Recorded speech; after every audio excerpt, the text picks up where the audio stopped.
네, 애청자 여러분 안녕하십니까. 어제 뉴스에서 제가 미국의 총격 사건이 전염병처럼 번지고 있다고 말씀드렸는데요.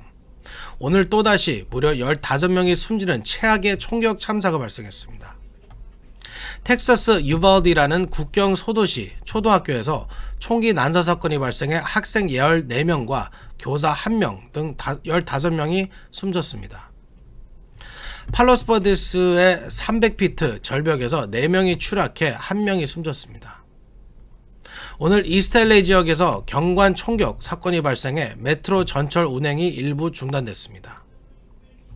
캘리포니아 확진율이 최근 급증하고 있어 여름철 재확산 사태가 우려되고 있습니다.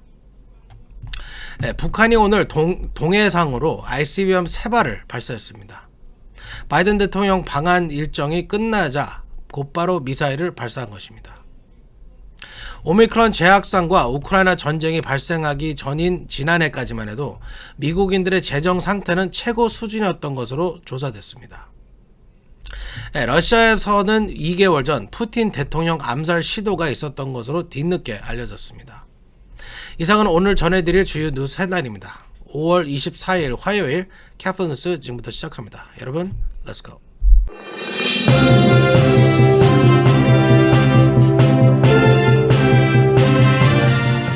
네, 텍사스 초등학교에서 오늘 끔찍한 총기 난사 사건이 발생해 무려 15명이 숨졌습니다. 총에 맞은 13명은 치료를 받고 있지만 중상자도 있어 사망자는 늘어날 것으로 보입니다. 피터장 기자가 보도합니다. 24일 텍사스주의 한 초등학교에서 총기 난사 사건이 발생해 최소 14명의 학생과 교사 1명 등 15명이 숨지는 대참사가 빚어졌습니다. 그레이그 에버트 텍사스 주지사는 이날 긴급 브리핑을 열고 총격 사건 피해 현황을 발표했습니다. 이날 총격은 텍사스 유벨디 로브 초등학교에서 발생했습니다. 에버트 주지사는 총격범이 끔찍하게도 14명의 학생을 총으로 쏴 숨지게 하고 교사 1명도 희생시켰다고 밝혔습니다. 총격범은 유벨디에 거주하는 18살 남성으로 이날 오후 1시 6분께 사건 현장에서 경찰과 총격전 끝에 체포됐습니다. 에버트 주지사는 총격범이 권총을 마구 쐈고 소총도 범행에 사용한 것으로 보이지만 현재 조사 중이라고 설명했습니다. 총격 사건 직후 유벨디 지역의 모든 학교는 폐쇄됐습니다. 방탄조끼를 입은 경찰관들이 현장에 배치됐고 연방 수사국 FBI 요원들도 출동했습니다. 부상자들은 유벨디 메모리얼 병원과 인근 세 안토니오 병원으로 긴급 이송돼 치료를 받고 있습니다. 하지만 중상을 입은 사람이 있는 것으로 알려져 사망자는 더 늘어날 수 있습니다. 유벨디 병원은 앞서 어린이 13명이 구급차와 버스로 이동됐고 다른 병원에 실려간 66세 여성은 중태라고 밝혔습니다. 유벨디는 멕시코와 국경지대에서 약 75마일 떨어진 인구 16,000명의 소도시입니다. 지금까지 카플라 뉴스 피터장입니다.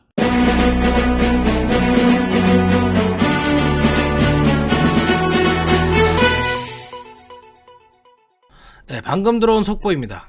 사망자가 21명으로 늘어났다는 안타까운 소식입니다. 어린이 18명과 성인 3명 등 21명이 사망했으며 사망자들 중에는 용의자 라모스의 친할머니가 포함되어 있는 것으로 알려졌습니다. 네, 전염병처럼 번지고 있는 미국의 총기 난사 사건이 4년 새 2배나 증가한 것으로 나타났습니다.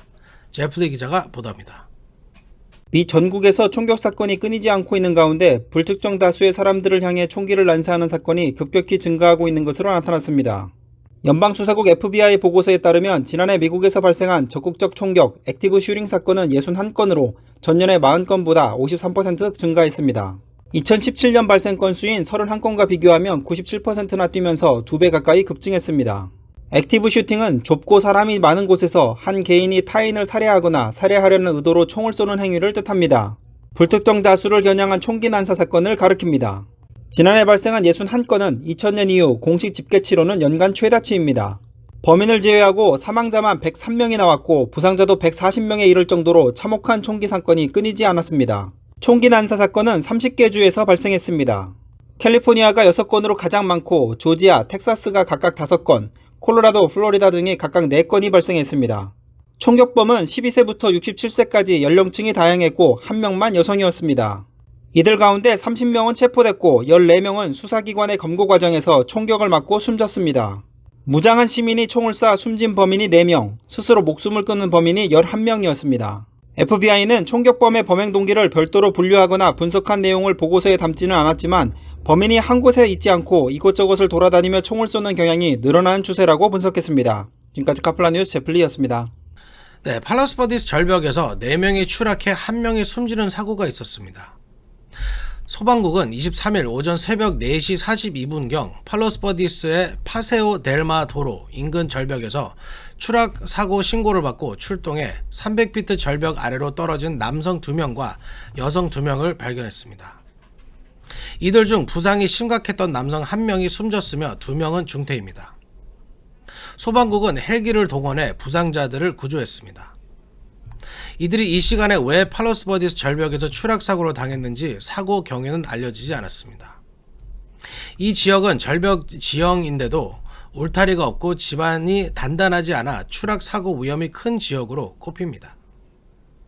네, 오늘 오전 이스트 LA에서 경관 총격 사건이 발생해 이스트 LA 지역 구간 메트로 전철 운행이 일시 중단됐습니다. 메트로 골드라인 인디애나역과 이스트 LA 시빅 센터입니다. 오늘 오전 9시 6분쯤 이스트 LA 지역 3거와 포드 블루바드 인근에서 교통 법규를 위반한 차량을 검문을 하려던 CHP 경관을 향해 총격을 가하는 사건이 발생했습니다. CHP 경관들은 즉각 차량에 탄 용의자를 향해 발포했으나 2명 중 1명은 도주하고 1명은 총상을 입고 병원으로 이송됐습니다. 네, 최근 캘리포니아의 신규 확진율이 급증하고 있어 올 여름 코로나 재확산 사태가 올 수 있다는 우려가 커지고 있습니다. 특히 LA와 오렌지 카운티 북가주 지역에서 확진율이 치솟고 있습니다. 제프리 기자가 보도합니다. 캘리포니아 코로나 신규 확진자가 급속도로 늘고 있어 여름철 재확산 사태가 우려되고 있습니다. 캘리포니아 공공보건국에 따르면 주 전역에서 확진자가 일주일 새 63%나 증가했습니다. 주 전체의 확진 비율은 인구 10만 명당 231명으로 재확산이 우려되는 수준입니다. 주 보건국은 확진자 발생이 인구 10만 명당 100명 이상이 되면 전염력이 빠른 수준으로 간주된다고 밝혔습니다. 우려스러운 것은 LA 카운티와 샌프란시스코 등 일부 지역에서 확진 비율이 빠르게 치솟고 있는 점입니다. LA 카운티 보건국에 따르면 23일 집계된 주말 확진자는 12,378명으로 하루 평균 6,189명의 신규 확진자가 나온 것으로 확인됐습니다. 이 같은 수치는 팬데믹 첫해 락다운 시기와 비슷한 수치입니다. 리버사이드 카운티, 센타바바라 카운티, 실리콘밸리 등에서도 확진자 발생이 2배가량 급증했습니다. 오렌지 카운티를 비롯한 샌버나디노 카운티, 벤츄라 카운티 등에서도 확진자가 85% 증가했습니다. LA타임스는 지난 겨울 오미크론 급증 때와 같은 수준으로 확진자가 발생하고 있어 이번 여름에 감염자가 급증할 우려가 커지고 있다고 지적했습니다. 확진 비율이 가장 높은 지역은 북가주로 샌프란시스코는 지난주 인구 10만 명당 460명의 확진자가 발생했습니다. 그나마 다행인 건 LA 카운티, 북가주 베이 지역 등에서 확진자가 급증하고 있지만 입원율은 급격히 높아지지 않고 있어 중증으로 발전하는 비율은 낮은 것으로 보입니다. 지금까지 카플라 뉴스 제플리였습니다.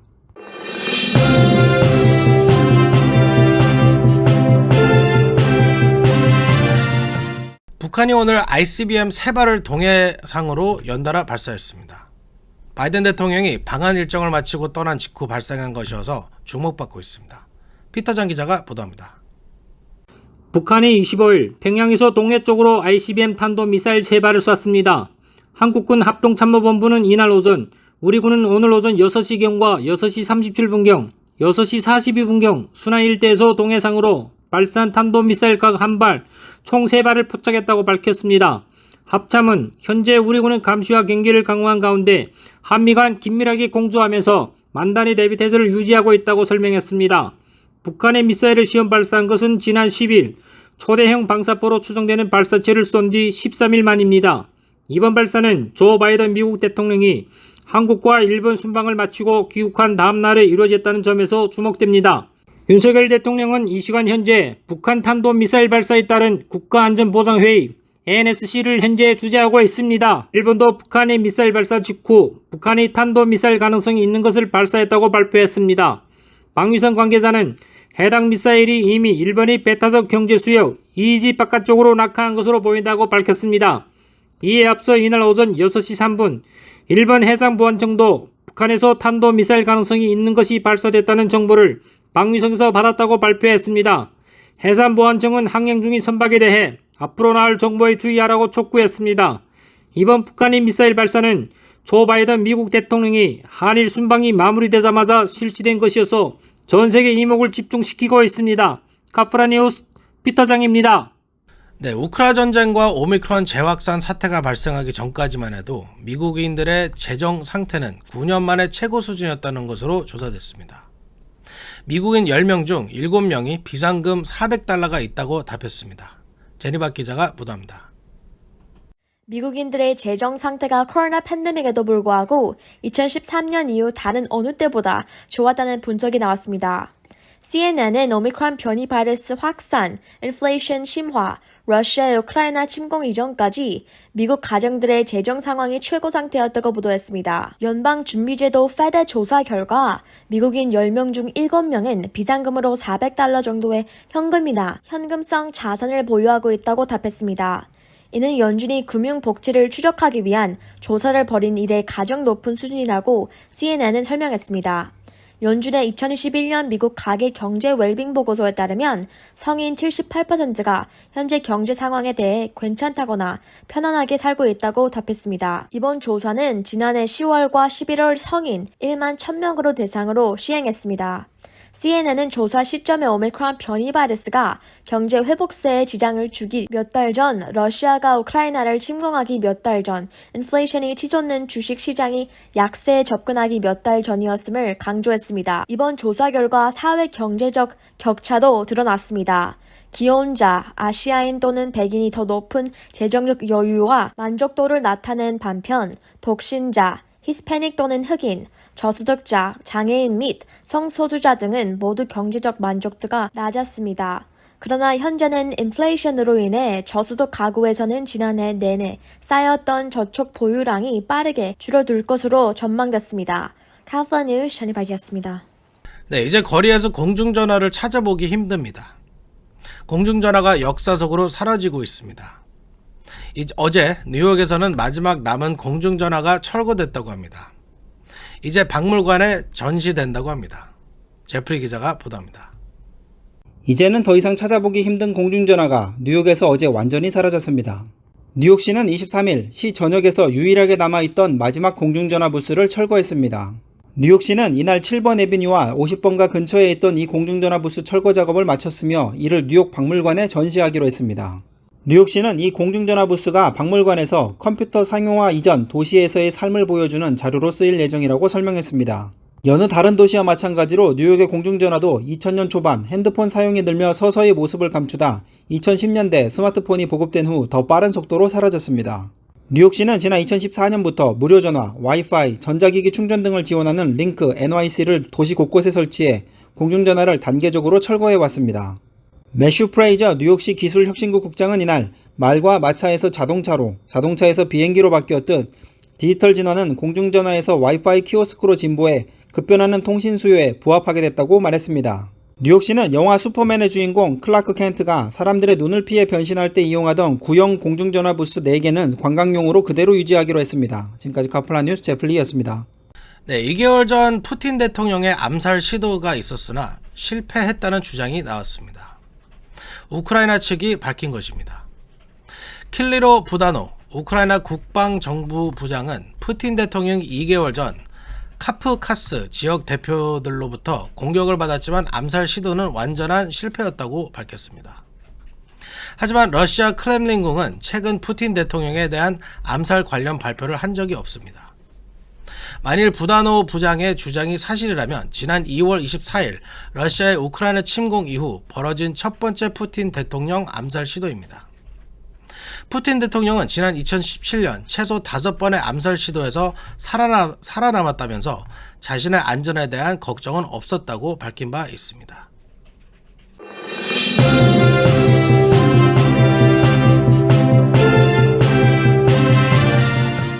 네, 여러분 오늘 준비한 소식은 여기까지입니다. 텍사스 초등학교 총기 난사 사건의 희생자가 21명이 됐습니다.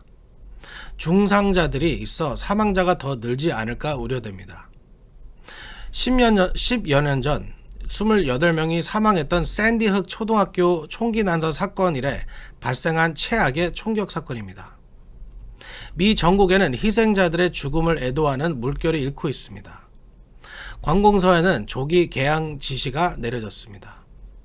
대부분의 희생자들이 초등학교 어린 학생들이어서 더욱 가슴이 아픕니다. 총기 난사로 숨진 21명의 희생자들의 죽음에 깊은 애도를 표합니다. 뉴스를 마치기 전에 한 가지 공지사항 알려드립니다. 한인타운 올림픽 경찰서 인근 도로에 노점상들이 늘면서 주민들의 불만이 크다고 합니다. 내일 오후 6시 올림픽 경찰서에서 노점상 문제에 대한 주민 공청회가 열립니다. 관심 있으신 분들 참석하시면 좋겠습니다. 자, 5월 24일 화요일 캐프뉴스 여기서 마치겠습니다. 감사합니다.